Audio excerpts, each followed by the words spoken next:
Vous avez déjà remarqué que certaines personnes ne vous manquent pas de respect d'un seul coup, elles vous testent. Un commentaire, une légère ironie, une provocation déguisée, et ensuite, ce qu'elles observent vraiment, ce n'est pas ce que vous avez dit, c'est ce que vous avez fait. C'est là que le jeu commence. Dans cette vidéo, vous allez découvrir 9 attitudes stoïciennes qui changent complètement la façon dont vous vous positionnez dans ces situations. Non pas pour mieux réagir, mais pour ne pas tomber dans le jeu dès le début. Le stoïcisme enseigne une vérité simple et difficile à ignorer. Vous ne contrôlez pas ce que l'autre fait, mais vous contrôlez à quel point cela vous affecte. Et c'est exactement cela qui sépare celui qui est malmené de celui qui sait s'imposer.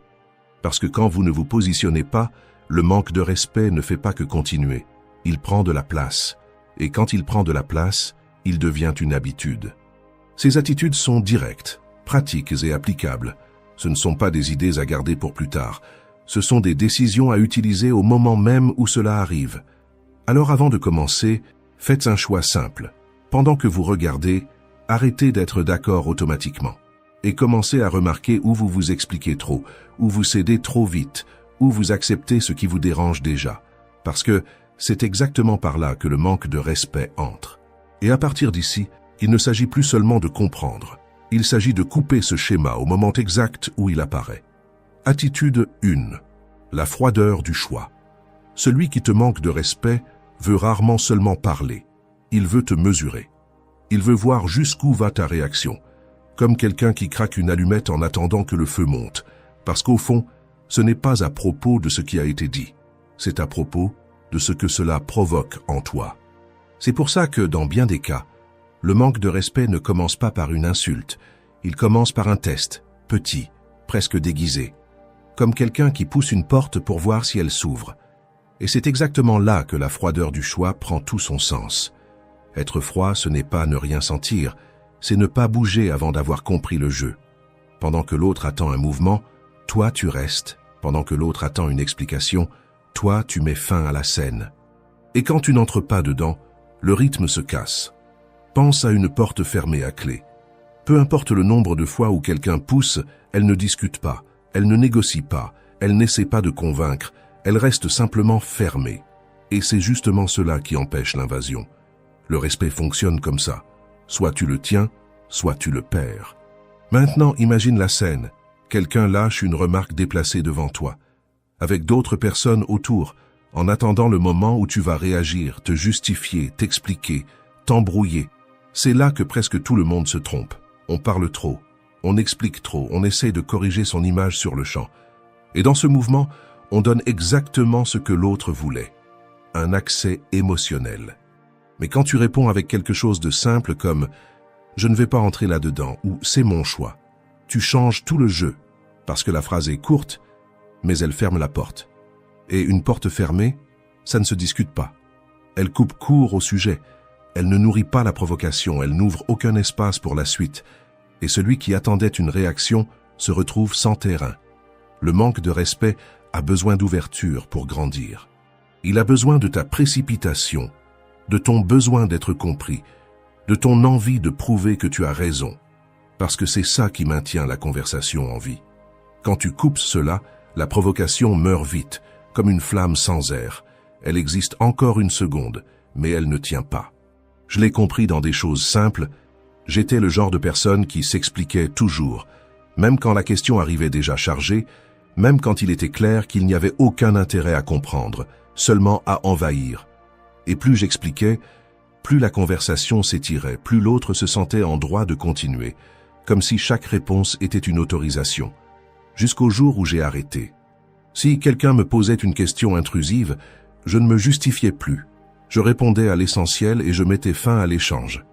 Parce que ça a du sens pour moi. Et c'est tout. Au début, le silence après ça dérangeait. On avait l'impression qu'il manquait quelque chose, mais il ne manquait rien, c'était la limite qui prenait forme. L'objectivité fait exactement cela. Elle retire l'accès. Elle montre que tu n'es pas disponible pour transformer ta vie en espace ouvert à n'importe quelle opinion. Et il y a quelque chose d'encore plus fort là-dedans. Celui qui parle trop pour être accepté montre une dépendance. Celui qui dit l'essentiel montre une décision. Et cela change complètement la façon dont on te perçoit. parce que celui qui a déjà décidé à l'intérieur n'a pas besoin de convaincre à l'extérieur. Ce n'est pas une froideur vide, c'est une économie d'énergie. Tu peux être poli et ferme en même temps, tu peux garder un ton propre et, malgré ça, faire comprendre qu'il existe une frontière. Et une frontière visible n'est pas testée 2 fois. Beaucoup de gens confondent cela avec de la grossièreté, parce qu'ils n'ont pas l'habitude de voir quelqu'un qui ne s'explique pas tout le temps. Mais il y a une différence claire. La grossièreté perd le contrôle, l'objectivité le garde. La grossièreté attaque, l'objectivité clôt. Et celui qui clôt définit l'espace. Quand tu comprends cela, tu arrêtes de traiter chaque provocation comme quelque chose qui exige une réponse complète. Et avec le temps, cette posture cesse d'être un effort et devient une norme. Les gens commencent à remarquer que tu n'entres pas dans n'importe quel jeu, que tu ne te justifies pas pour n'importe quoi, que tu ne bouges pas pour n'importe quelle provocation. Et quand cela devient clair, le respect s'ajuste. Être direct, ce n'est pas parler peu, c'est dire ce qu'il faut, et s'arrêter, c'est savoir que ta paix vaut plus que le fait de gagner certaines conversations. C'est ne pas transformer chaque attaque en débat. C'est choisir de ne pas entrer. La froideur du choix se résume à cela. Tu décides où la conversation se termine, avant même qu'elle ne commence à te consumer. Et il existe une manière simple de commencer à l'appliquer maintenant. La prochaine fois que quelqu'un essaiera de t'entraîner dans une explication inutile, réponds en une phrase et n'ajoute rien ensuite. Ni complément, ni justification, ni tentative d'améliorer la réponse. Laisse le silence fermer ce que tu as ouvert, parce que c'est dans cette coupure que tu comprends ce qu'est la vraie froideur. Ce n'est pas mieux réagir, c'est ne pas prolonger ce qui ne mérite pas de continuer. Et quand tu apprends cela, tu es prêt pour le niveau suivant. Ne pas livrer ta réaction. Attitude 2. Ne livre pas ta réaction. Tu as déjà appris à choisir ce que tu dis. Maintenant, tu dois apprendre quelque chose d'encore plus décisif. Ne pas livrer ce que tu as ressenti. Parce qu'il existe quelque chose qui vainc les esprits non entraînés plus vite que la logique. L'impulsion. Réagir sous l'impulsion peut soulager sur le moment, mais cela aggrave presque toujours la suite. Il existe des personnes qui semblent se mettre devant toi exprès, non pas pour aller plus vite, mais pour voir comment tu réagis. Je l'ai perçu de manière très claire, au sein même de ma propre famille. J'avais un proche qui, chaque fois que la conversation allait un peu plus loin, lâchait des remarques qui semblaient faites sur mesure pour m'atteindre. Ce n'était pas un cri, ce n'était pas une insulte, c'était de la précision. Ce genre de phrase qui arrive avec un léger sourire, mais chargé d'intention. Quelque chose comme « Tu crois encore que ça va marcher ?» ou « Tu compliques toujours les choses, hein ?» Et après la phrase venait le silence. Et avec lui, le regard, ce regard qui ne veut pas une réponse, il veut une réaction. Pendant longtemps, j'ai fait exactement ce qu'on attendait. Je répondais tout de suite. J'essayais de m'expliquer, de corriger l'image, de défendre ma décision. Et sans m'en rendre compte, j'entrais dans le jeu. Le ton montait, l'atmosphère devenait lourde, et à la fin, la sensation était toujours la même, l'usure. Comme si j'avais été entraîné dans une discussion qui n'était même pas la mienne, jusqu'au moment où, dans une de ces scènes, quelque chose a changé. La remarque est tombée sur le même ton que d'habitude, la provocation était là, claire, en attente d'une réponse. Mais cette fois, je n'ai pas répondu à la même vitesse, je me suis arrêté une seconde, j'ai respiré, j'ai observé. Et quand j'ai parlé, c'était différent. Sans précipitation, sans charge émotionnelle, j'ai simplement dit « peut-être ». Rien de plus, sans défense, sans explication, sans confrontation. L'effet a été immédiat. La personne est restée sans réaction. Elle a essayé de lancer un autre sujet. Elle a ri d'une manière un peu gênée, comme quelqu'un qui comprend que sa tentative n'a pas fonctionné. Et là, quelque chose est devenu clair, quelque chose qui change complètement la façon dont tu te positionnes. Celui qui provoque n'est pas préparé à ton calme, il est préparé à ton désordre intérieur. La tranquillité casse le scénario. Quand tu réagis sous l'impulsion, tu entres dans le rythme de l'autre. Quand tu ralentis, c'est toi qui imposes le rythme. Et cela change toute la dynamique, parce que la provocation fonctionne comme une étincelle. Elle a besoin d'une réponse rapide, d'émotion, d'intensité pour devenir incendie. Mais quand elle rencontre quelqu'un qui n'accélère pas avec elle, qui ne s'explique pas, qui n'essaie pas de gagner la discussion, elle s'éteint toute seule. Non pas parce que tu as gagné, mais parce que tu n'as pas nourri. Beaucoup de gens pensent que la force, c'est répondre tout de suite, avoir des arguments, répliquer, gagner dans le discours. Mais en pratique, ce n'est presque toujours qu'une réactivité bien formulée. La vraie force consiste à choisir quand répondre, et surtout quand ne pas répondre. C'est percevoir le mouvement et ne pas l'accompagner. Parce qu'au fond, c'est la question qui change tout. Cette personne veut comprendre ou elle veut me déstabiliser. Quand tu commences à voir cela, quelque chose change en toi. Tu arrêtes de traiter toute provocation comme quelque chose qui doit être résolu. Et tu commences à la traiter comme quelque chose qui peut simplement être ignoré en conscience. Et voici le point central. La tranquillité n'est pas l'absence de réaction, c'est le contrôle de la réaction. Tu restes présent, tu continues à percevoir, tu restes ferme, mais tu ne te livres pas à l'impulsion. Et cela dérange profondément celui qui essaie de te provoquer. Parce que ces personnes dépendent de ta réaction pour soutenir leur propre comportement. Quand elle ne vient pas, le jeu perd son sens. Avec le temps, cela devient une norme. Tout le monde commence à remarquer que tu ne t'énerves pas facilement. Que tu n'entres pas dans n'importe quelle discussion, que tu ne réponds pas à tout ce qui est dit. Alors ton environnement change, le ton change, la façon dont on te parle change. Les limites deviennent plus claires, sans que tu aies besoin de les annoncer. Alors garde ceci, toute provocation n'exige pas une réponse.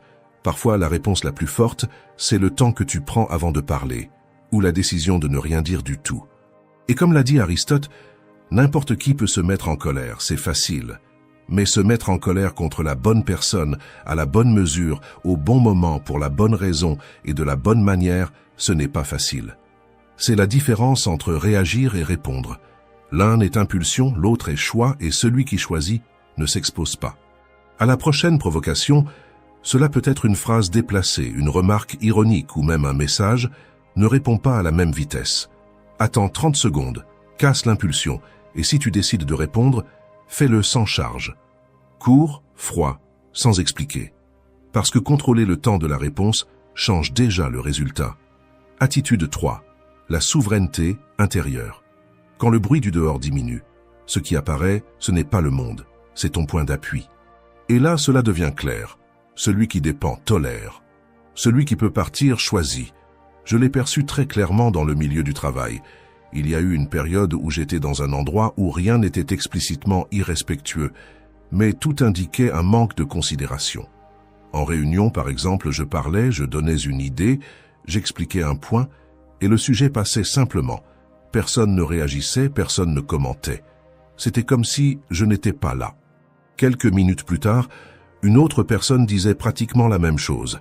Et là arrivaient les hochements de tête, les « ça a du sens », les compliments.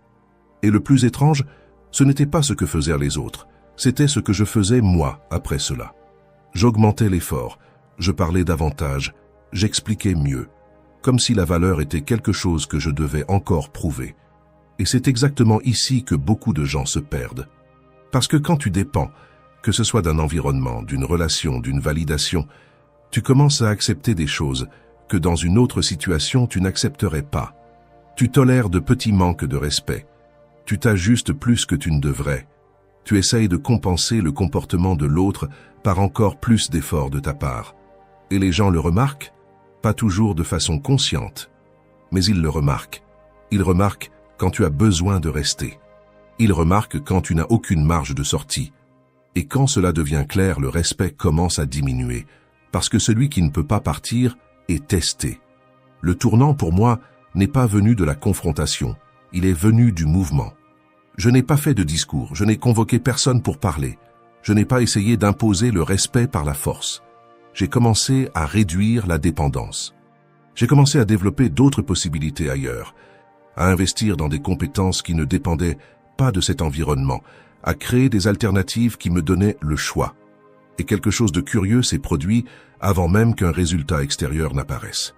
Mon comportement a changé, j'ai arrêté de trop m'expliquer, j'ai arrêté d'essayer d'être entendu à tout prix, j'ai arrêté de montrer cette urgence silencieuse d'être reconnu. Et naturellement, l'environnement a commencé à réagir autrement. Mes collègues ont commencé à m'écouter davantage, les interruptions ont diminué, et mon niveau d'importance au sein de l'équipe a augmenté. Non pas parce que quelqu'un a soudain décidé de me respecter, mais parce qu'il est devenu évident que je n'étais pas prisonnier, et cela change tout. La souveraineté intérieure, ce n'est pas dire « je n'ai besoin de personne », c'est ne pas avoir besoin de te diminuer pour rester.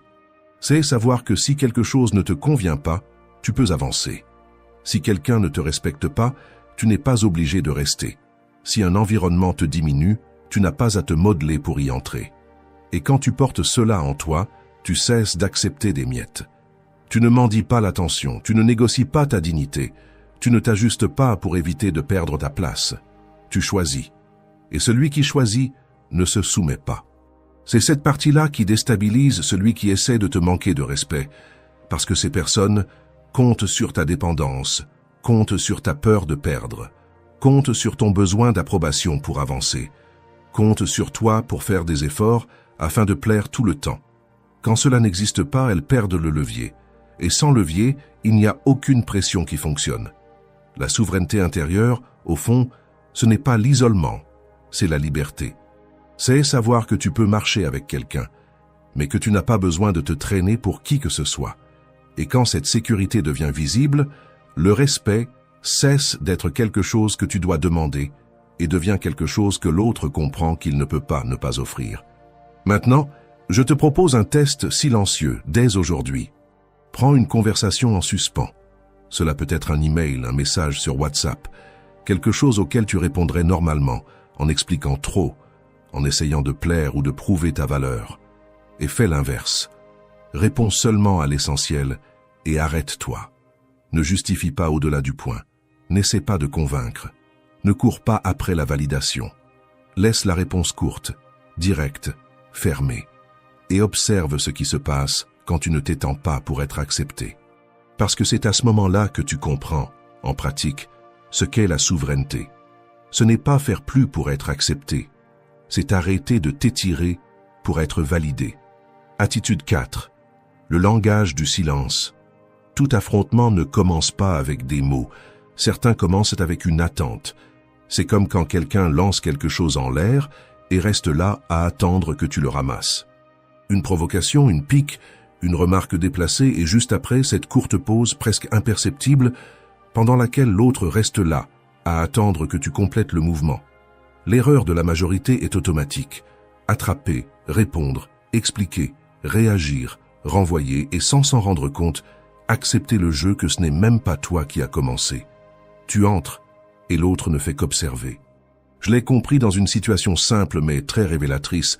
Je parlais avec quelqu'un de proche, dans un moment apparemment tranquille, jusqu'à ce que la conversation tourne. Sans avertissement direct, une phrase chargée de jugement est tombée, de celles qui ne sont pas criées, mais placée avec précision.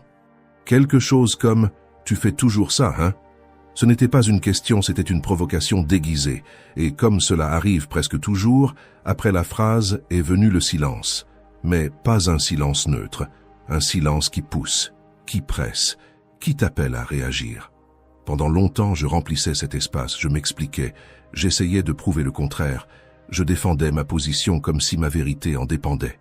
Mais à ce moment-là, j'ai fait quelque chose de différent. Je n'ai pas complété le mouvement. Non pas parce que je n'avais rien à dire, mais parce que j'ai compris que toute réponse, dans ce contexte, ne ferait qu'alimenter le jeu. Alors je suis resté en silence, en soutenant le regard dans un silence total, et quelque chose de curieux s'est produit.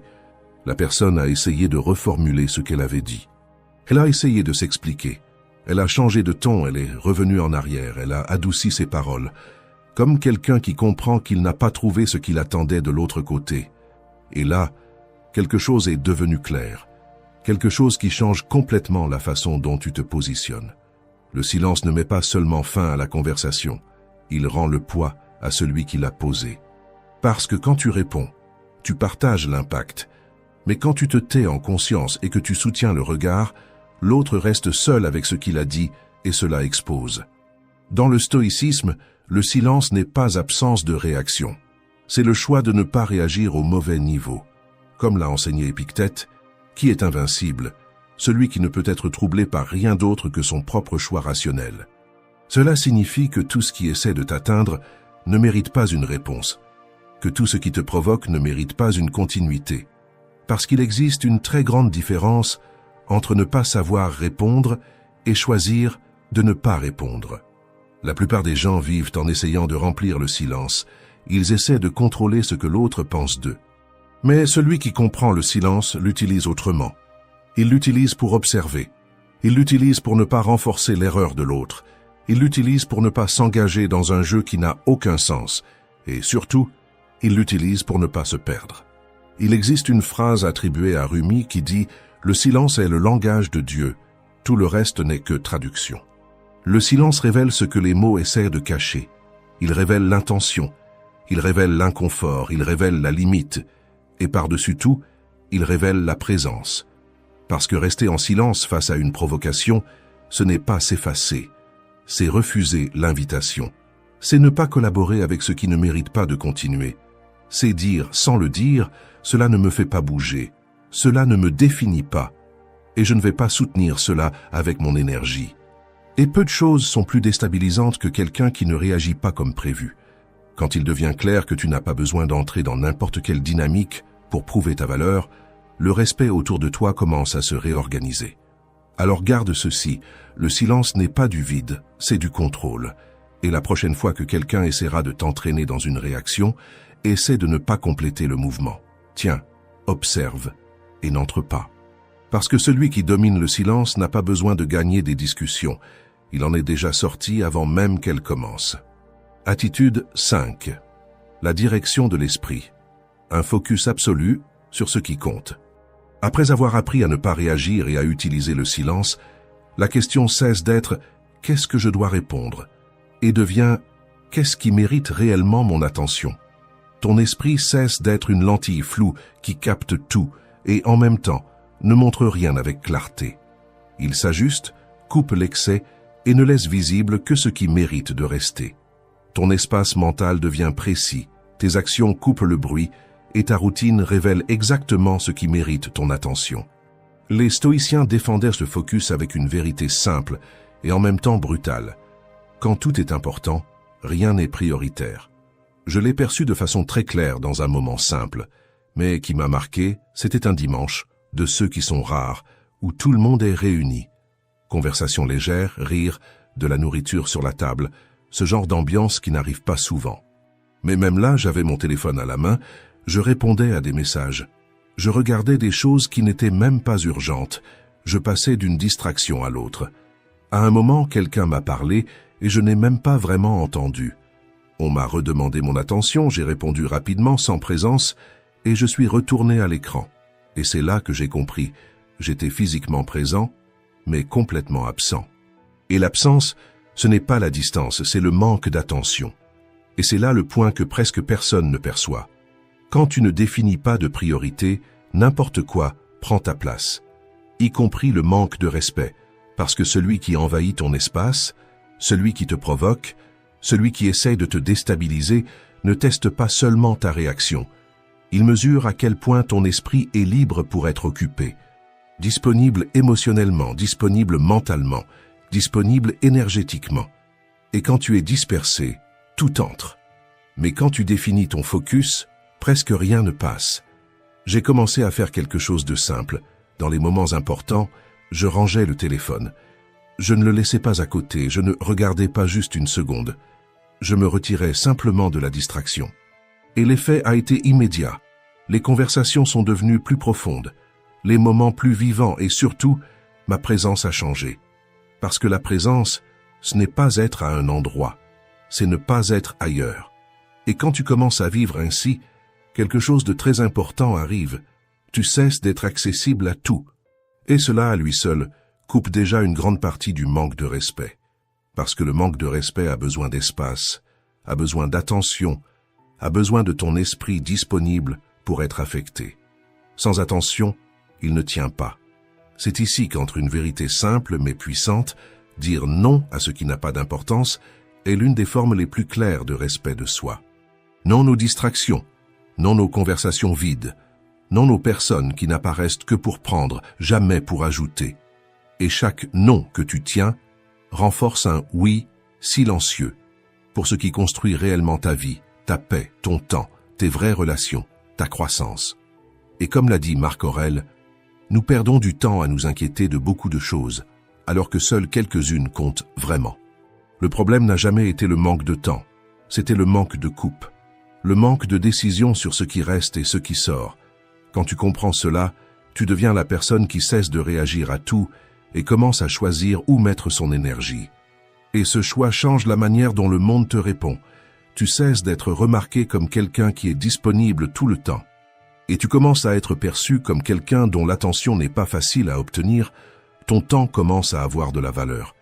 Et, naturellement, les gens commencent à mesurer davantage ce qu'ils disent, la façon dont ils le disent, et même si cela vaut la peine d'essayer de dépasser tes limites. Parce que celui qui vit avec des priorités n'a pas besoin d'imposer le respect tout le temps. Sa simple posture le fait déjà. Alors, garde ceci. Ce que tu priorises grandit. Et ce que tu ne coupes pas te consume. Si tu laisses de l'espace à la distraction, elle domine. Si tu laisses de l'espace à la provocation, elle se répète. Mais si tu laisses de l'espace à ce qui compte vraiment, ta vie s'organise. Maintenant, je t'invite à mettre cela en pratique, dès aujourd'hui. Choisis un moment de ta journée. Cela peut être une conversation, une rencontre, une tâche importante, et élimine le reste. Sans téléphone, sans distraction, sans partager ton attention. Sois entier. Parce que le focus, ce n'est pas faire plus, c'est arrêter de te disperser. Et écris ici dans les commentaires, comme un engagement envers toi-même, je choisis mon focus. Attitude 6. La zone de tolérance 0. Se concentrer sur ce qui compte, c'est comme prendre soin d'un terrain. Mais cela ne sert à rien de bien planter si tu continues à laisser n'importe qui marcher là où il ne doit pas. C'est pour cela que l'attitude 6 est la plus directe. Ne négocie pas tes limites. Parce que, bien souvent, le manque de respect ne commence pas à l'extérieur. Il commence quand tu laisses passer. Je l'ai perçu dans une période de ma vie où je disais « oui » à presque tout. Non par conviction, mais pour éviter les conflits, pour ne pas paraître difficile, pour ne déplaire à personne. Au début, on aurait dit que cela maintenait tout en équilibre. Les relations coulaient, l'ambiance restait légère, personne ne se plaignait. Mais quelque chose a commencé à changer. Non pas d'un seul coup, mais petit à petit, comme quelqu'un qui teste jusqu'où il peut aller. Les gens ont commencé à demander plus qu'avant. Au travail, on m'interrompait davantage. Dans la famille, on envahissait ma vie privée. Même mes amis donnaient leur avis sur ma vie. Et le détail le plus important, non pas parce qu'ils avaient changé, mais parce que je n'avais jamais fermé la porte. Il y a eu un moment qui a rendu cela évident. Un ami a commencé à faire des remarques ironiques sur mes décisions, toujours sur le ton de la plaisanterie, toujours à cette limite où cela ne semblait pas assez grave pour être confronté. Au début, j'ignorais. Ensuite, j'en riais aussi. Parfois, j'essayais même d'expliquer mon point de vue, comme si le problème était un manque de compréhension et non un excès de liberté. Et plus je tolérais, plus cela se répétait. Parce qu'un comportement qui ne rencontre pas de limite s'installe. Jusqu'au moment où, dans une de ces situations, la remarque est tombée sur le même ton que d'habitude, mais cette fois, je n'ai pas ri, je n'ai pas expliqué, je n'ai pas adouci. J'ai seulement regardé et dit « Je n'aime pas ce genre de remarques ». Sans agressivité, sans discours, sans justification, et à ma grande surprise, l'effet a été immédiat. Mon ami s'est montré visiblement mal à l'aise.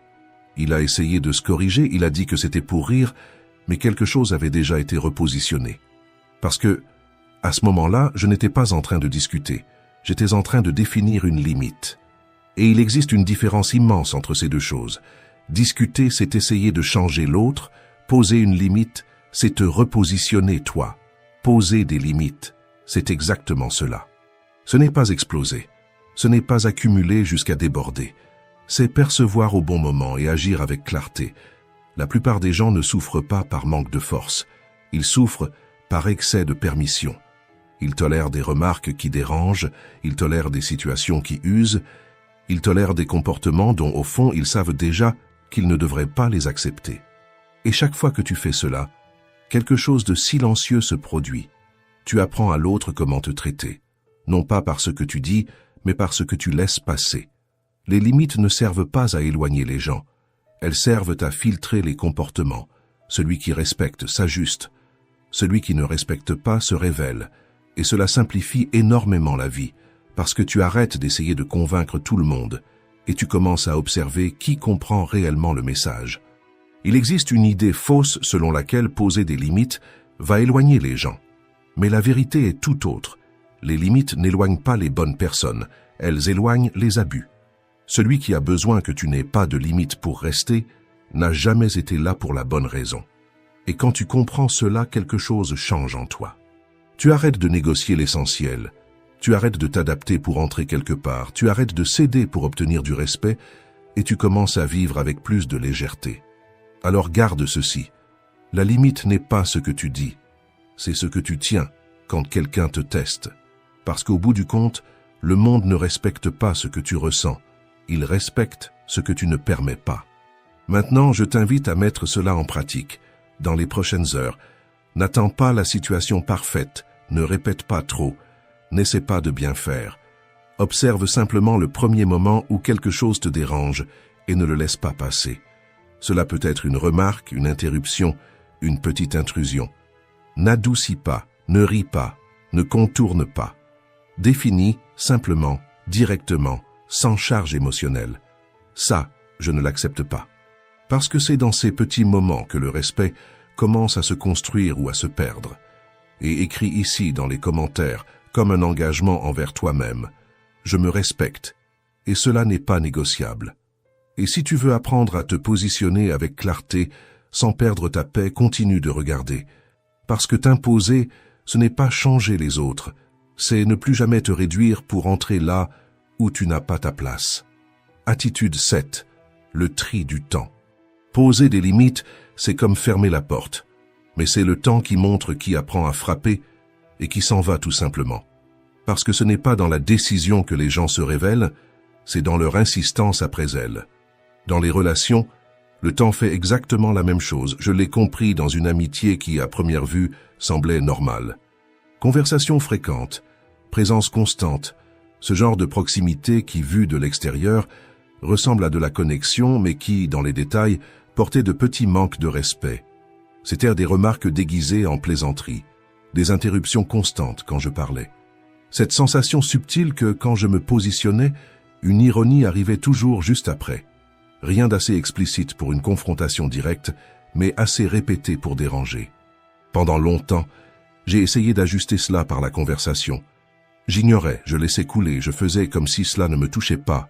J'essayais même de réagir parfois, mais la plupart du temps, je relativisais simplement. Mais ce qui a tout changé, ce n'est pas ce que j'ai dit. C'est ce que j'ai arrêté de faire. J'ai arrêté d'amortir l'impact. J'ai arrêté d'adoucir le manque de respect. Et surtout, j'ai arrêté de soutenir ce qui était déjà en train d'échouer tout seul.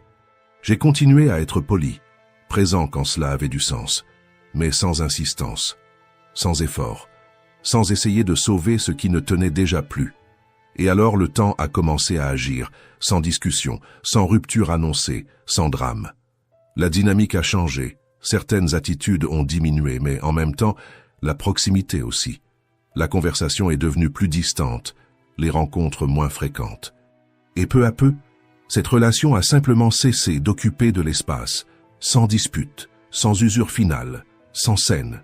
C'est là que j'ai compris quelque chose qui change complètement la manière dont tu gères les gens. Toute prise de distance n'est pas une perte, parfois c'est juste la vérité qui devient visible. Parce que quand tu tiens ta posture dans le temps, sans te rabaisser, sans t'ajuster pour entrer, quelque chose d'inévitable se produit. Soit la personne monte jusqu'à ton niveau, soit elle perd l'accès à toi.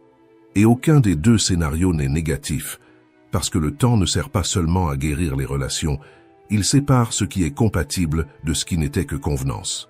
Celui qui te respecte reste et s'améliore. Celui qui ne respecte pas se gêne ou s'éloigne, et cela arrive sans que tu aies besoin de couper qui que ce soit, parce que la plupart des gens ne tiennent pas longtemps dans un espace où ils ne peuvent pas dépasser les limites. Et comme l'enseignait Épictète, ce ne sont pas les choses qui nous troublent, mais la manière dont nous nous y engageons. Quand tu changes ta façon de t'engager, le reste se réorganise tout seul. C'est pour cela qu'utiliser le temps comme filtre est si puissant. Tu n'as pas besoin de tester qui que ce soit. Tu n'as pas besoin de tout confronter. Tu n'as pas besoin de réagir à chaque détail. Tu as seulement besoin de rester ferme assez longtemps pour que ce qui est faible tombe tout seul. Parce que celui qui ne sait pas faire face à cela ne reste pas. Et celui qui reste commence à te respecter autrement.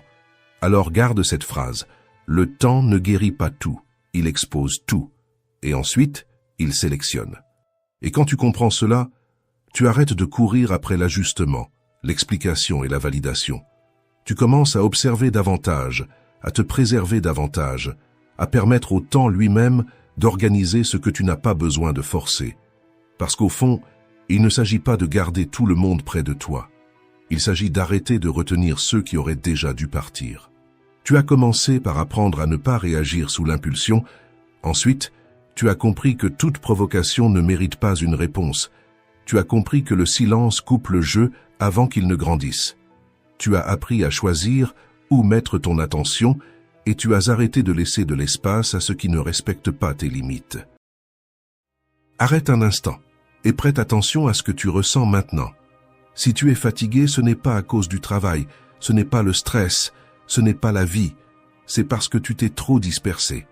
Tu restes disponible en permanence pour des choses qui n'ont aucun poids réel dans ta vie.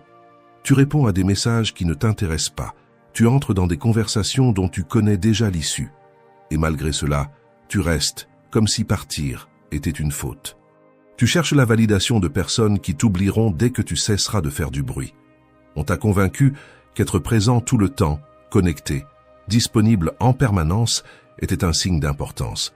Mais ce que personne ne t'a dit, c'est que plus tu t'exposes sans discernement, plus tu te dilues.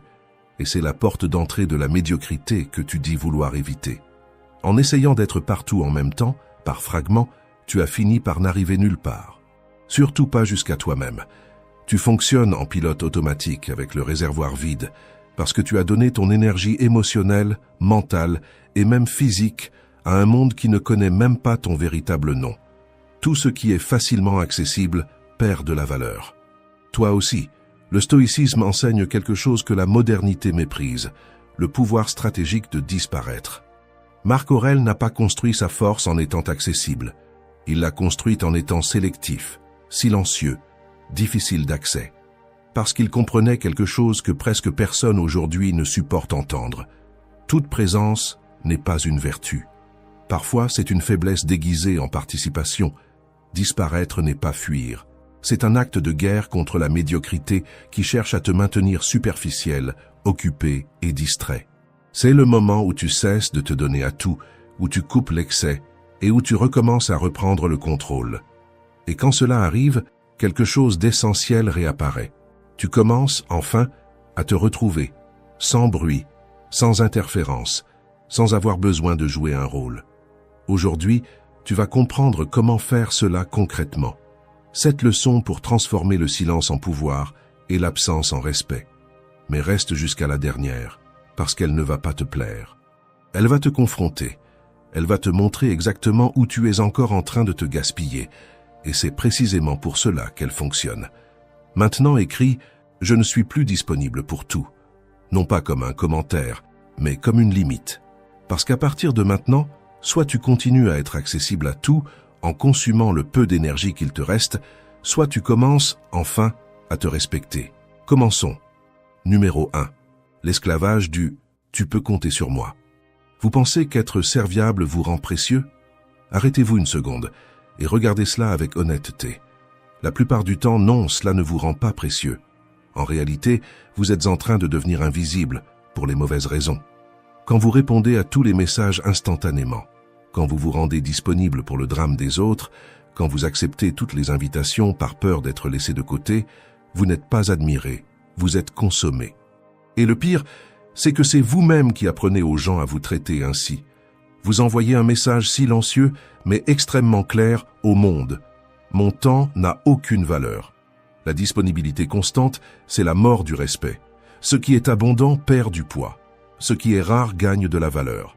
Ce n'est pas une opinion, c'est un schéma humain. Pensez à quelque chose de simple. L'eau au milieu de l'océan n'a pas de valeur, mais dans le désert, c'est elle qui décide qui vit et qui meurt. Votre attention fonctionne exactement de la même manière. À force d'être toujours présent, vous êtes devenu le bruit de fond dans la vie des autres. Utile, accessible, pratique, mais facilement ignoré. Vous gaspillez votre énergie vitale, comme quelqu'un qui passe la journée entière à alimenter le feu des autres, pendant que sa propre flamme s'éteint, sans même s'en rendre compte. Sénèque l'avait déjà averti il y a des siècles. Personne ne permet qu'on envahisse ses terres, mais tout le monde permet qu'on envahisse sa vie. Les stoïciens comprenaient quelque chose que, aujourd'hui, presque personne n'applique. Votre attention n'est pas un détail, c'est votre ressource la plus précieuse. La donner à n'importe qui à n'importe quel moment, ce n'est pas de la bonté, c'est de l'abandon de soi. Marc Aurèle, même en étant l'homme le plus puissant de Rome, se retirait dans sa tente au milieu des guerres, pas pour se reposer, mais pour se protéger de l'excès de bruit. Il comprenait quelque chose que beaucoup ignorent encore. Celui qui ne contrôle pas son propre accès perd le contrôle de lui-même. Retenez bien cela. Un leader qui ne supporte pas sa propre solitude finit par devenir esclave de la présence des autres. La disponibilité n'est pas une vertu. Quand elle n'est pas contrôlée, elle devient une chaîne invisible. Éliminez l'habitude d'être nécessaire en permanence. Tout n'a pas besoin de vous, tout le monde ne mérite pas d'avoir accès à vous. Disparaître n'est pas un acte de rejet, c'est un acte de préservation. Quand vous vous éloignez du bruit, le bruit perd son pouvoir sur vous. C'est comme sortir d'une pièce bruyante. Le silence n'apparaît pas parce que le monde a changé, il apparaît parce que vous êtes sorti. Commencez doucement, laissez votre téléphone dans une autre pièce, résistez à l'impulsion automatique de répondre, de liker tout de suite. Ne donnez pas d'explication pour chaque absence. Celui qui vous respecte vraiment n'a pas besoin de justification constante. Permettez aux gens de ressentir votre manque. L'absence contrôlée, c'est ce qui redonne du poids à votre présence. La rareté de votre attention, c'est ce qui donne de la valeur à vos paroles. Celui qui est toujours disponible parle beaucoup, mais cesse d'être écouté. Disparaître fonctionne comme un filtre naturel. Ceux qui ne faisaient que vous utiliser par commodité vont partir, et ce n'est pas une perte, c'est un nettoyage. Ceux qui restent apprennent à respecter votre espace. À partir de maintenant, votre entraînement commence pendant les 2 prochaines heures.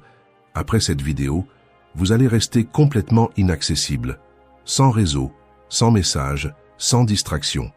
Ressentez l'anxiété de ne pas être vu. Observez l'impulsion de prendre votre téléphone, de vérifier, d'exister pour les autres, et ne cédez pas. Cet inconfort que vous ressentez n'est pas du vide, c'est une dépendance qui se brise. Ce silence n'est pas une absence, c'est une construction. Chaque minute pendant laquelle vous maintenez cet espace, c'est une brique dans la construction de votre contrôle. Parce qu'au fond, il ne s'agit pas de disparaître du monde, il s'agit d'arrêter d'être disponible pour tout, pour enfin être présent à ce qui compte. À partir de maintenant, vous n'êtes plus une porte ouverte, vous êtes un accès contrôlé et cela change tout. Numéro 2. La retraite stoïcienne. Mais il y a quelque chose que personne ne vous dit au sujet du fait de disparaître. Disparaître n'est pas un endroit où vous allez, c'est un état que vous construisez à l'intérieur de vous. Et si vous ne savez pas comment le construire, vous pouvez être dans le coin le plus tranquille du monde, et malgré cela, ne pas trouver la paix. Disparaître n'est pas une question de géographie, c'est une question de maîtrise intérieure. Vous vivez en attendant les vacances, le week-end, ce moment de paix qui n'arrive jamais. Vous croyez qu'il vous faut un endroit au milieu de la nature, une plage, une cabane isolée, mais ce n'est qu'un autre piège déguisé en solution. Parce que, si vous n'arrivez pas à trouver le silence en vous, même l'endroit le plus reculé du monde vous paraîtra bruyant.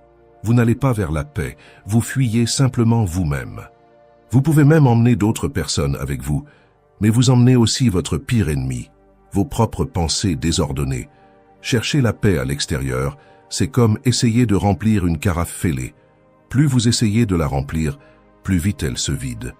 Peu importe jusqu'où vous allez, l'anxiété continuera de goûter, parce que le problème n'est pas l'endroit où vous êtes, c'est qui vous êtes pendant que vous y êtes.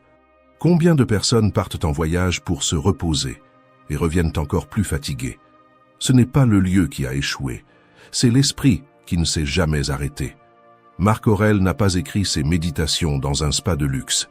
Il les a écrites sur les rives du Danube, entouré de soldats, de boue, de maladies et du poids d'un empire en crise. Et c'est là qu'il a développé le concept qui peut aujourd'hui devenir votre arme la plus puissante, la citadelle intérieure. Nulle part l'homme ne trouve de refuge plus paisible que dans sa propre âme. Pour lui, disparaître n'a pas été un voyage physique, cela a été une retraite spirituelle au milieu du chaos. Au milieu des cris de la bataille, il a fait quelque chose d'extraordinaire. Il n'a pas réduit le monde au silence. Il a réduit au silence sa réaction au monde. Il a fermé les yeux et il est entré dans un sanctuaire où personne ne pouvait le toucher. Il n'avait pas besoin que le monde soit silencieux, il a simplement cessé de réagir au bruit. Disparaître dans la méthode stoïcienne ne signifie pas fuir dans la forêt. Cela signifie apprendre à être un observateur inébranlable au milieu de la tempête. C'est comme être dans un aquarium silencieux pendant que l'océan, à l'extérieur, est en furie. Vous pouvez être dans un bureau bruyant, dans un transport bondé, lors d'un dîner de famille difficile, et malgré cela, maintenir votre esprit dans un silence absolu. Votre bouclier n'est pas un mur de briques. Votre bouclier, c'est la manière dont vous interprétez ce qui se passe. Indifférence sélective, vous savez que tout ne mérite pas votre attention, que tout ne mérite pas votre énergie. Quand le monde extérieur devient insupportable, faites un pas en arrière, intérieurement, et tournez-vous vers l'intérieur. Cet espace est à vous et à personne d'autre. C'est là que vous vous reconstruisez, là où vous observez vos peurs comme un scientifique, sans vous laisser dominer par elles. C'est l'endroit où le bruit du monde perd son pouvoir sur votre état intérieur. Celui qui gouverne son propre esprit ne peut pas être gouverné par les circonstances. Si vous maîtrisez votre retrait intérieur, vous ne serez plus jamais victime de l'environnement. Votre entraînement d'aujourd'hui est une question de précision. Au moment le plus bruyant de la journée, fermez les yeux, n'essayez pas de lutter contre le son, observez-le simplement. Ne demandez pas le silence au monde, créez le silence en vous. Imaginez que vous entrez dans une pièce de pierre, là-dedans. Les cris du monde se transforment en échos lointains, puis en murmures, puis disparaissent. Visualisez cela comme si vous fermiez une porte épaisse entre vous et le chaos. C'est votre refuge. Vous n'avez besoin de la permission de personne pour y entrer. Vous n'avez pas besoin que quelqu'un arrête de parler. Vous n'avez pas besoin d'un lieu spécial. Vous avez seulement besoin de décider d'y entrer.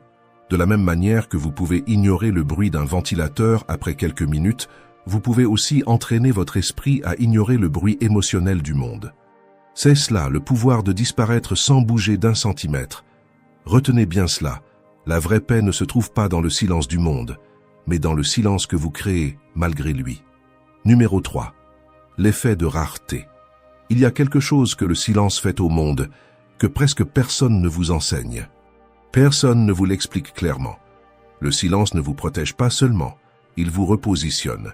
Il change la manière dont les autres vous perçoivent, sans que vous ayez besoin d'élever la voix, ni de prouver quoi que ce soit. Et ce changement commence par une loi que le monde moderne a oubliée, l'effet de rareté. Ce qui est bon marché se trouve partout, ce qui est commun est ignoré, et ce qui est toujours disponible cesse d'être désiré. À force d'être toujours présent, de commenter toutes les publications, d'assister à tous les événements, de répondre à tout, à toute heure, pour n'importe qui, vous êtes devenu une ressource inépuisable et par conséquent une ressource sans poids, sans tension, sans valeur perçue. Les gens ne ressentent pas votre absence parce que vous n'êtes jamais vraiment parti. C'est comme une musique qui joue en permanence. Au début, elle attire l'attention, ensuite elle devient un bruit de fond. Ils ne respectent pas votre temps parce que vous le distribuez comme s'il était infini, comme quelqu'un qui donne de l'eau en abondance dans le désert, jusqu'à ce que plus personne ne voit la valeur de chaque goutte. Vous souffrez d'une inflation de présence. Plus vous mettez d'unité de votre attention dans le monde, moins chacune d'elles vaut, de la même manière qu'une monnaie perd de la valeur quand on l'imprime en excès. Le désespoir d'être vu est le signe le plus clair d'une âme qui ne s'appartient pas à elle-même. C'est quelqu'un qui s'offre avant même d'être recherché, qui parle avant même d'être entendu, qui se montre avant d'être nécessaire. Les grands maîtres de la philosophie antique ne se mélangeaient pas aux foules pour être validés. Ils se retiraient pour devenir rares, et ce qui est rare finit naturellement par être recherché. Il y a une énorme différence entre présence et valeur. Épictète enseignait que le sage ne recherche pas les applaudissements, il recherche la vérité, et celui qui cherche la vérité n'a pas besoin de s'exposer en permanence pour être reconnu. Marc Aurèle ne cherchait pas à être le centre de l'attention, il cherchait à être le centre de son propre jugement, et c'est l'une des plus grandes formes de pouvoir que quelqu'un puisse développer. Et tous deux comprenaient quelque chose que, aujourd'hui, presque personne n'applique. La familiarité excessive engendre le mépris. Quand vous cessez d'être un objet disponible pour le divertissement des autres, vous récupérez votre statut d'individu souverain. Vous cessez d'être quelqu'un qui remplit le temps des autres, et vous devenez quelqu'un qui choisit où investir son propre temps. Votre absence parle plus fort que n'importe quel discours, parce qu'elle porte un message silencieux et non négociable. J'ai quelque chose de plus important à construire que de mendier de l'attention. Éliminez le besoin d'être dans toutes les conversations. Toute invitation n'est pas une opportunité. Beaucoup ne sont que des distractions déguisées en lien. Le pouvoir de disparaître réside dans quelque chose que peu de gens comprennent. Il crée un vide, et l'être humain cherche toujours à remplir ce qui lui manque. Quand vous arrêtez de publier, quand vous arrêtez de donner votre avis sur tout, quand vous arrêtez de participer à ce qui ne vous élève pas, le monde ne vous oublie pas. Il commence à remarquer votre absence avec plus de force qu'il ne remarquait auparavant votre présence constante. Vous ne disparaissez pas pour punir les autres. Vous disparaissez pour vous repositionner à l'intérieur de votre propre vie.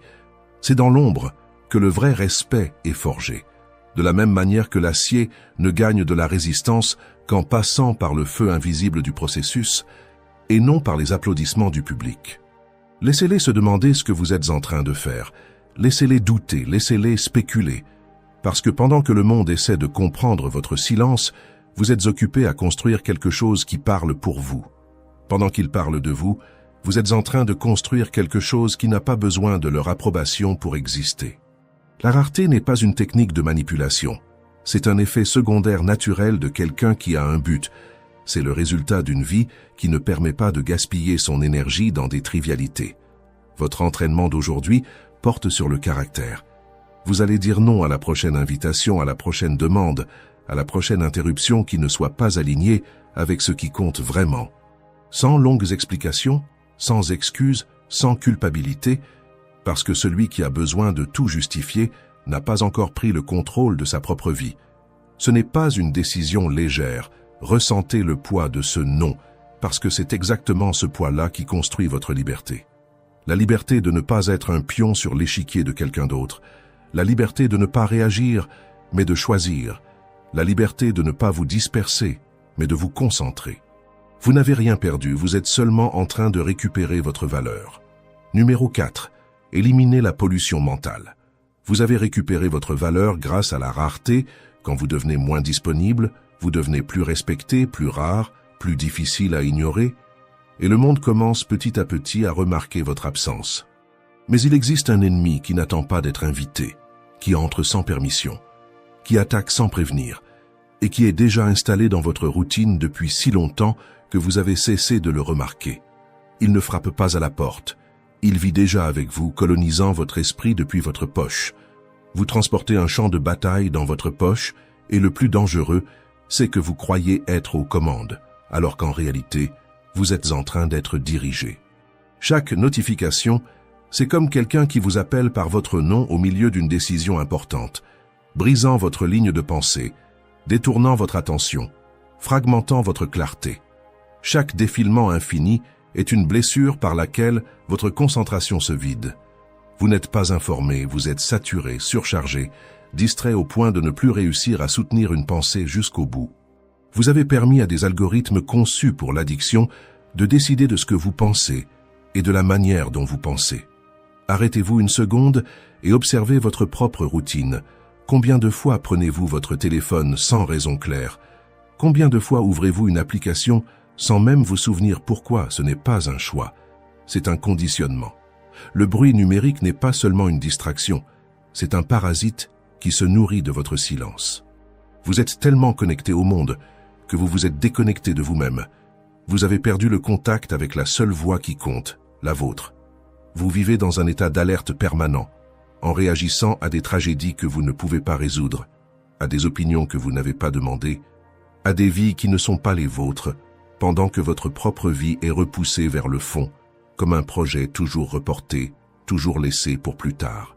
Si Marc Aurèle était vivant aujourd'hui, il appellerait votre téléphone une chaîne en or, non pas parce qu'il ne voit pas la valeur de l'outil, mais parce qu'il comprend le danger de devenir dépendant de lui.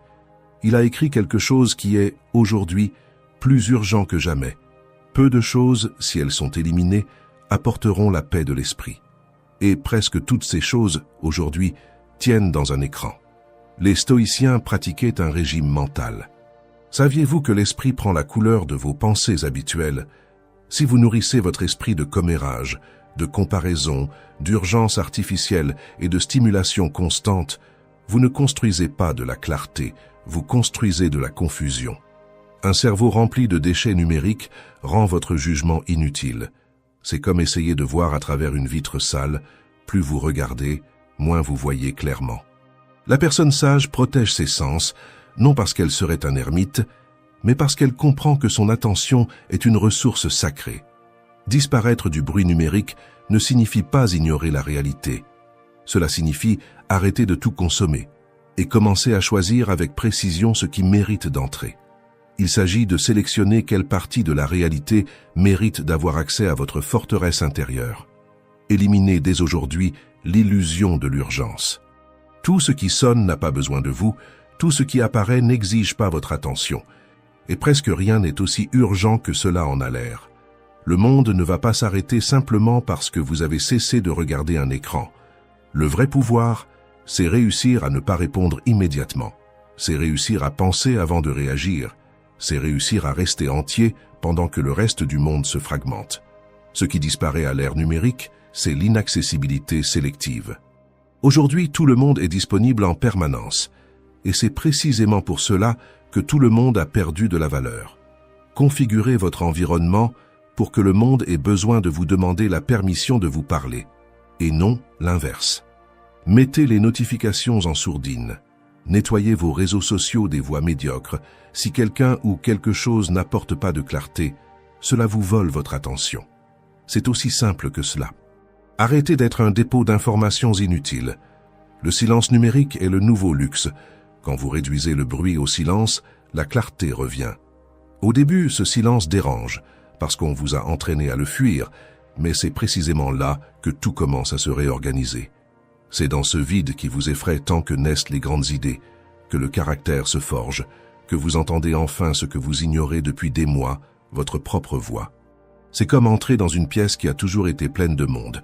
Quand tout le monde s'en va, vous vous rendez compte que l'espace a toujours été à vous. Vous ne pouvez pas entendre votre propre sagesse si le volume du monde est au maximum. Votre entraînement d'aujourd'hui est pure discipline. Vous allez désinstaller cette application qui vous vole votre temps, celle que vous ouvrez automatiquement, même sans envie. Ou vous allez mettre votre téléphone en mode avion pendant les dernières heures de votre journée. Sans exception, sans négociation, sans juste pour cette fois. Restez dans le silence. Voyez ce qu'il reste de vous quand le bruit disparaît, et ce qu'il reste, c'est la seule chose réelle que vous possédez. Numéro 5. Forgez le caractère dans l'ombre. Bienvenue dans la réalité. Vous avez coupé le bruit numérique, le silence vous appartient, et maintenant commence la partie décisive, l'entraînement. L'endroit où il se passe quelque chose qu'aucun public ne peut voir et qu'aucun applaudissement ne peut remplacer, la forge silencieuse de votre vrai moi. La plupart des gens ne sont vertueux que lorsqu'une caméra est allumée, quand quelqu'un regarde, quand il y a un témoin. Ils vivent dans une performance continue, en ajustant chaque geste pour recevoir de la validation. Mais cela, ce n'est pas du caractère, c'est du théâtre. Si vous ne faites le bon choix que lorsque vous êtes vu, vous n'êtes pas libre, vous êtes conditionné. C'est comme s'occuper uniquement de la façade d'une maison pendant que l'intérieur pourrit. Vous négligez votre jardin intérieur parce que vous êtes trop occupé à peindre ce que les autres voient. Mais quand la tempête arrive, ce n'est pas la peinture qui soutient la maison, c'est sa structure. Marc Aurèle a compris cela avec une clarté inconfortable.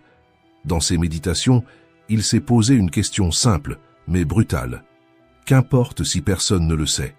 Cette question détruit le besoin d'avoir un public, parce qu'elle vous oblige à regarder la vérité en face.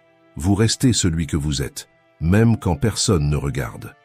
Pour lui, l'entraînement le plus important avait lieu dans le noir, dans l'ombre, là où il n'y avait pas d'applaudissements, là où il n'y avait aucune approbation, là où il ne restait que lui et la qualité de ses choix.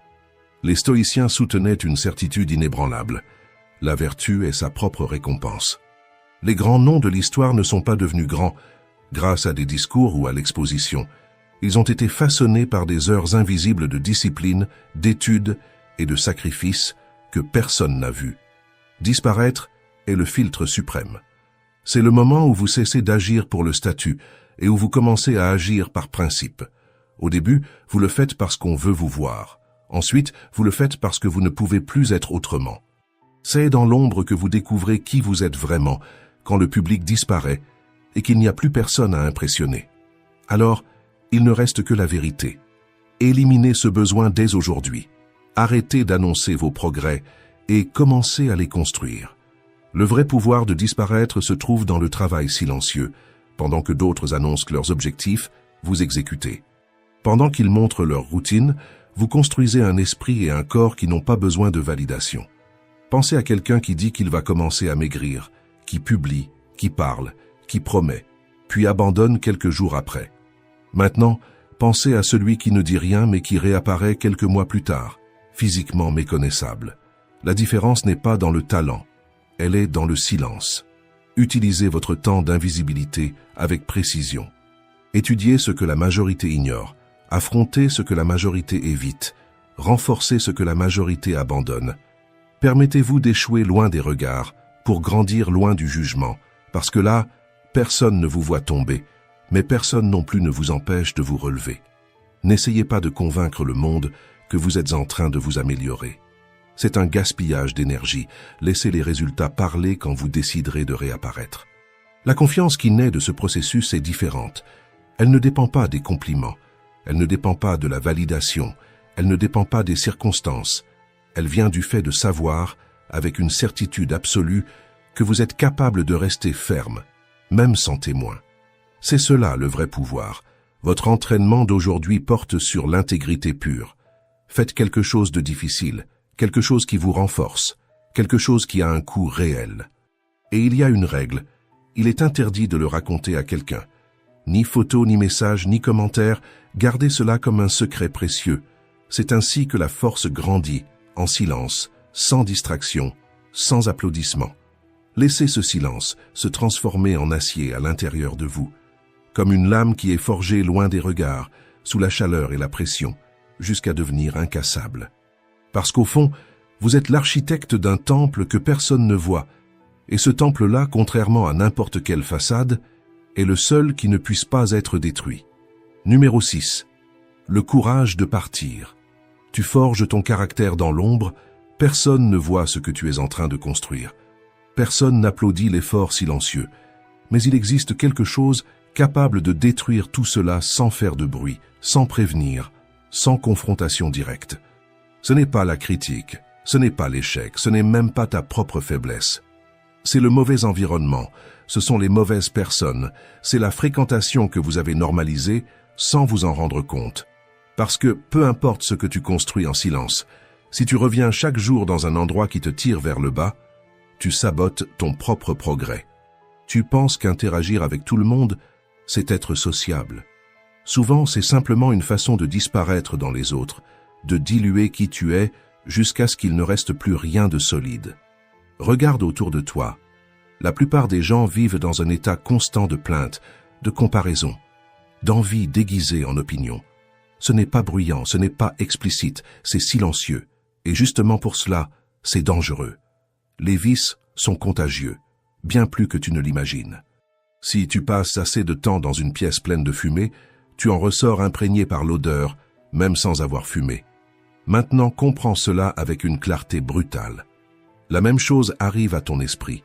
Si tu passes assez de temps dans des environnements négatifs, tu commences à penser comme eux, à agir comme eux, à justifier comme eux, sans t'en rendre compte, sans décider, sans résister. Quand tu essaies de t'intégrer dans des cercles médiocres, tu adoptes leurs peurs, leurs excuses, leur vision limitée de la vie. Tu ne choisis pas cela consciemment, mais tu en paies le prix tous les jours. Ton désir d'appartenir est en train de tuer ta capacité à te démarquer. Sénèque a été implacable sur ce point. Rien n'est plus nuisible au caractère que la fréquentation constante de ceux qui n'ont pas de direction. Il avertissait que passer trop de temps comme spectateur, comme partie du public est dangereux parce que tu commences à t'habituer au niveau bas sans t'en rendre compte. La foule t'anesthésie. Elle transforme le médiocre en normal, le faible en acceptable, le superficiel en suffisant. Et le pire, elle te convainc que vouloir plus est un excès. Pense à un exemple simple. Tu commences un projet avec énergie, discipline, clarté. Mais tout le monde autour de toi se plaint, procrastine, doute. En quelques jours, ton intensité commence à sembler trop. En quelques semaines, tu es déjà en train de t'adapter à leur rythme. Non pas parce que tu as changé d'objectif, mais parce que tu as été absorbé par l'environnement. Le sage choisit ses compagnons avec la précision d'un chirurgien. Il ne choisit pas par affinité du moment, il choisit par direction de vie. Disparaître de la foule n'est pas de l'arrogance. C'est une stratégie, c'est une protection, c'est de la maturité. Marc Aurèle se rappelait chaque matin qu'il rencontrerait des personnes difficiles, ingrates, égoïstes, et malgré cela, il ne cherchait pas à les changer. Il refusait simplement d'être façonné par elles. C'est là la différence. Tu n'as pas besoin de changer le monde. Mais tu dois empêcher que le monde te change. Élimine aujourd'hui le besoin d'être accepté par des personnes que tu ne respectes pas. Arrête de participer à des réunions qui drainent ton énergie. Arrête d'entretenir des conversations qui n'apportent rien. Arrête de valider des comportements que tu méprises, juste pour éviter de paraître désagréable. Chaque fois que tu te tais face à ce qui te diminue, tu négocies un morceau de ton identité.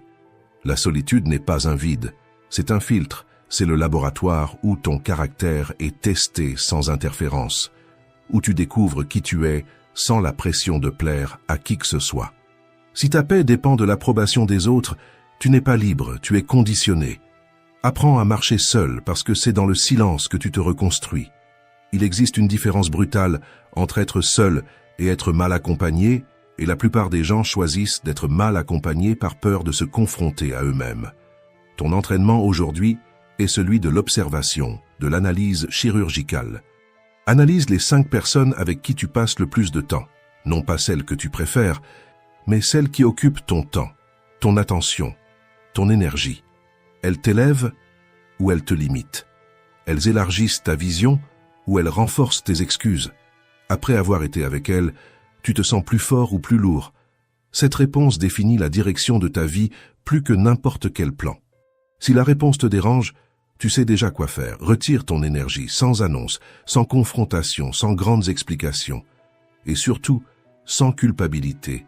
Parce que grandir exige des coupures silencieuses. Éloigne-toi simplement. Protège ton sanctuaire intérieur, parce que tout ce que tu laisses entrer dans ton esprit, soit renforce ce que tu construis, soit le corrode peu à peu. Et presque toujours, la destruction ne se produit pas lors de grands moments. Elle se produit dans de petites concessions quotidiennes. Dans la prochaine leçon, le véritable test commence. Tu vas apprendre comment revenir au même scénario, mais pas avec le même esprit. Numéro 7. La reconquête intérieure. Beaucoup disparaissent parce qu'ils ne parviennent pas à supporter le poids de leur propre réalité quand elle frappe à nouveau à la porte, comme quelqu'un qui ferme les yeux au milieu d'une tempête en pensant que le vent va s'arrêter tout seul. Ce n'est pas une stratégie, c'est une fuite. Mais quand tu as le contrôle de toi-même, tu comprends que tu ne t'es pas caché, tu t'es préparé, tu as forgé une armure que la réalité ne peut plus percer, non pas parce que le monde est devenu plus léger, mais parce que tu es devenu plus solide. C'est cela, la maîtrise. Tu as embrassé le silence, protégé ta citadelle, travaillé dans l'ombre comme un artisan qui aiguise sa lame chaque jour, même sans public, sachant qu'un jour, elle sera mise à l'épreuve. Et maintenant, le monde que tu as laissé derrière toi est toujours le même, chaotique, bruyant, superficiel, les mêmes distractions, les mêmes provocations, les mêmes pièges déguisés en urgence. Mais toi, tu n'es plus le même. Le véritable test de ta disparition ne se passe pas dans la solitude. Il se passe maintenant, dans la confrontation, au moment où quelqu'un te met sous pression, te critique, te provoque, et que tu choisis de ne plus réagir comme avant. Si tu retombes dans les mêmes vices en cherchant la même approbation, en réagissant aux mêmes provocations, alors tu t'es simplement caché, comme quelqu'un qui quitte le champ de bataille, mais revient avec la même armure brisée. Mais si tu reviens avec un regard que personne ne peut déstabiliser, avec une présence qui ne demande pas de validation, avec un calme qui ne se négocie pas, alors vous n'êtes pas revenu, vous renaissez. Marc Aurèle le savait. Pour lui, le retrait n'était pas une fuite, c'était une préparation. C'était comme tirer la corde avant de lancer la flèche. Au lever du jour, dis-toi, Aujourd'hui, je rencontrerai des personnes indiscrètes, ingrates, arrogantes, et malgré cela, je ne serai pas comme elles. La philosophie stoïcienne ne te demande pas de vivre isolé sur une montagne, elle t'entraîne à descendre dans l'arène en portant la montagne en toi. Le véritable stoïcien ne retourne pas dans le monde pour s'adapter au chaos, il y retourne pour ne pas être dominé par lui. Comme un général qui revient d'une préparation silencieuse, ton retour doit être marqué par l'exécution. Moins de paroles, plus d'action. Moins de réaction, plus de direction. Tu as cessé d'être une feuille portée par le vent et tu es devenu le rocher contre lequel les vagues se brisent. Ton pouvoir ne se trouve pas dans ce que tu dis, mais dans la fermeté invisible de ta présence, dans la manière dont tu entres dans un environnement sans avoir besoin de prouver quoi que ce soit. Maintenant, tu comprends quelque chose que personne ne peut t'enseigner. Le monde va tenter de te tirer en arrière. Une critique, un commentaire, un rejet, un regard de travers, de petites amorces émotionnelles, comme des hameçons lancés vers ton ancien comportement. Mais maintenant, tes mains ne s'y accrochent plus. Avant, n'importe quelle provocation t'entraînait. Aujourd'hui, tu observes et tu choisis. Et ce choix change tout. Ton silence devient respect. Ton absence a créé de l'autorité. Parce que celui qui n'est pas toujours disponible cesse d'être ordinaire. Ta discipline apparaît maintenant comme une confiance qui n'a pas besoin d'être annoncée. Tu ne cherches plus à être vu, et justement pour cela, tu deviens impossible à ignorer. Tu as appris quelque chose de rare, être dans le monde sans être contrôlé par lui. Ton bouclier est le silence, ton épée est ta volonté, ton guide est la raison. Et cela change la façon dont tu travailles, dont tu parles, dont tu décides. Tu ne réponds plus par impulsion, tu réponds avec conscience. Tu ne cours plus après, tu choisis quand agir. Tu as disparu en tant qu'esclave des circonstances et tu es revenu en souverain de ton propre destin. Ne parle pas de ton changement. Vis-le, parce que la transformation réelle ne fait pas de bruit, elle s'impose avec le temps. Ne demande pas le respect, deviens quelqu'un qu'on ne peut pas manquer de respect. Tu es arrivé jusqu'ici et tu n'es plus la même personne que celle qui a commencé. Et ce n'est pas une phrase motivante, c'est un constat. Tu as traversé les 7 leçons du pouvoir de disparaître. Tu as reconnu le piège de la disponibilité. Tu as compris qu'être toujours accessible te rendait prévisible. Et la prévisibilité affaiblit toute présence. Tu as fermé la porte que toi-même tu laissais ouverte. Tu as construit ta forteresse intérieure et appris à reculer sans fuir. Tu as récupéré ta valeur par la rareté. Tu as cessé d'être quelqu'un toujours prêt pour tout. Et tu es devenu quelqu'un qui choisit où mettre son énergie. Tu as éliminé le bruit numérique, et tu as compris à quel point ton esprit était occupé par ce qui n'avait pas d'importance. Et pour la première fois depuis longtemps, tu as entendu ta propre voix. Tu as forgé ton caractère dans l'ombre, là où personne n'applaudissait, comme quelqu'un qui s'entraîne seul pendant que le reste du monde se distrait. Tu as solidifié ton environnement, tu as éloigné ce qui te vidait, et tu as compris que l'environnement n'est pas un détail, c'est un destin. Et maintenant tu reviens, non pas comme la même personne qui est partie, mais comme quelqu'un qui n'a plus besoin de prouver quoi que ce soit à qui que ce soit. 7 leçons, un pouvoir, le pouvoir de disparaître pour se retrouver. Mais comprends ceci avant de partir d'ici. Tout ce que tu as appris aujourd'hui ne vaut absolument rien si, dans les prochaines minutes, tu continues à être disponible pour tout et pour tous. Le changement ne se produit pas quand tu comprends. Il se produit quand tu coupes. Coupe l'excès, coupe le bruit, coupe le besoin d'approbation. Le stoïcisme pratique ne se consomme pas, il se vit. Alors écris dans les commentaires « Aujourd'hui, je disparais pour me conquérir ». Si cette vidéo a du sens pour toi, prends une action concrète aujourd'hui. Mets un like, abonne-toi et partage avec quelqu'un que